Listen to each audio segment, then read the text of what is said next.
Баршаңызға қайырлы күн. Сіздермен бірге Эльмира Мажитқызы. Бүгінгі видео грек жаңғағы туралы.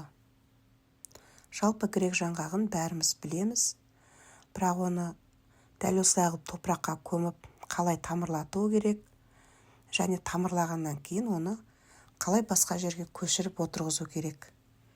Міне видеода сол туралы айтатын боламын. Жаңғақты жылдың күз мезгілінде, яғни қыркүйек, қазан айының ортасына дейін үлкен адамдарға ырымдатып, дұға оқытып, дәл осылай топыраққа көму керек екен. Сол себепті былтыр мен анамның қасында жүріп, темір қопсытқышпен алдымен осындай оңашалау жерден орын дайындап алдық. Одан кейін анам өзі ырымдап, дұға оқып, жемістері көп болсын деп, осылай дайындап қойған жерге жаңғақтарды салып, үстін топырақпен жауып тастадық. Енді бұл жаңғақтың екі түрі болады ғой.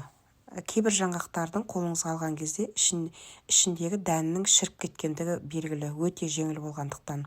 Ал екіншісі сәл-пәл ауырлау болады. Сондай жаңғақтарды, яғни ол жаңғақтың ішіндегі дәндері толық.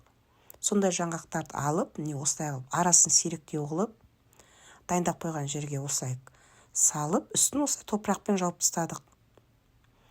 Енді осы жаңғақ тамырлайды, оны тамырлағаннан кейін басқа жерге қалай отырғызу керек екендігін алдағы уақытта көрсететін боламын. Ол үшін менің каналыма тіркеліп, күнделікті салған видеоларымды жібермей қарап отырыңыздар. Видеоны аса лайк басып, комментарий жаза кетіңіздер.